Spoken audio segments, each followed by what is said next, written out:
kehuma ilmi nama duma dure amanama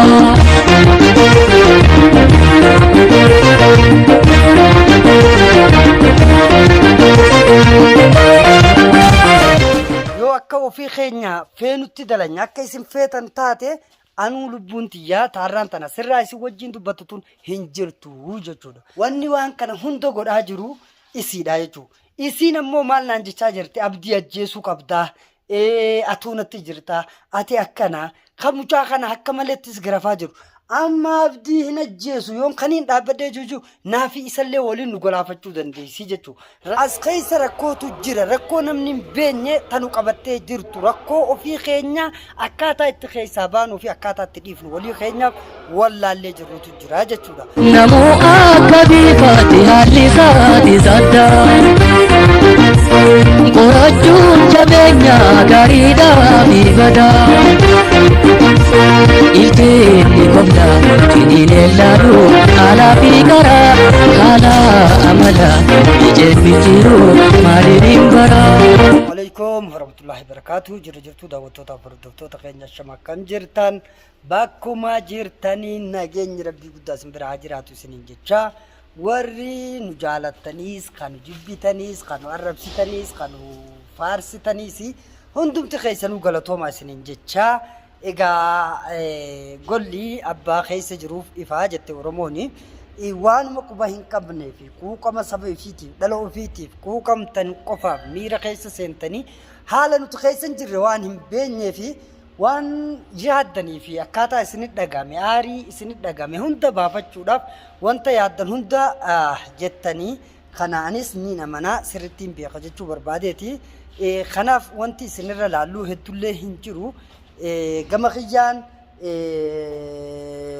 hedduun isin jaaladha dhiifama isin godheetiin jira jechuudha inshallah. Kanarraa hafe immoo maal dubbachuu barbaadeeti dubbichi nu qabe hoo maali dubbiin nu qabee jiru as keessatti maali wanti uummanni keenya kun nu hubatiin kanuma akkanatti waan fedheef hin jiru kun hoo maali waan baay'eetu jira jechuu barbaade wanti baay'een jiru maali as keessa rakkootu jira rakkoo namni hin beenye tanu qabattee jirtu rakkoo ofii keenya akkaataa itti keessaa baanuu fi akkaataa itti dhiifnu walii keenyaaf wallaallee jirrutu jira jechuudha. Rakkoon san ammoo numatti as deemaa jirti ammaas nurraa hin ooltu boruus nu qabachuu teessi nu hundi waliin qooddachuudha teenyaa jechuudha. Rakkoo akkasiisan keessaa bahuudhaaf mala tooftaa si barbaachisa jechuudha.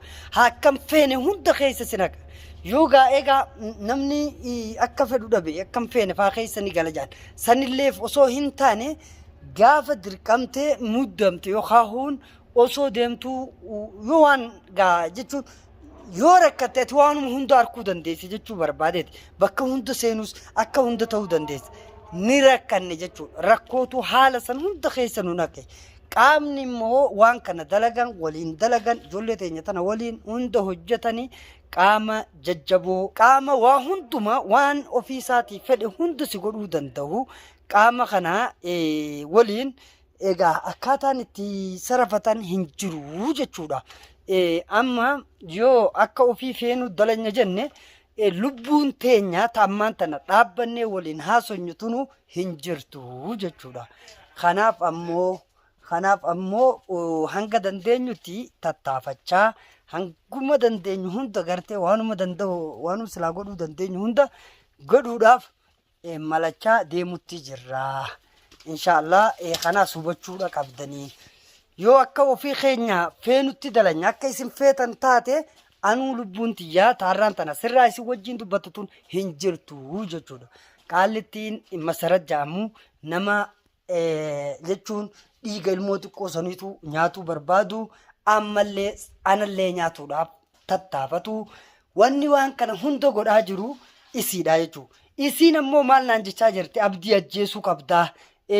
Atuu natti jirta ati akkana kan mucaa kana akka maleettis garafaa jiru amma abdii hin ajjeesu yoon kaniin dhaabbadee juju naafi isallee waliin nu golaafachuu dandeessi jechuudha. Rakkoon lafa tana keessa nu qabatte kana ta'ibsaa baaftees tana wanni jiru hundumtu kana waan kana hunda akkamitti gaa sarafachuun ta'a.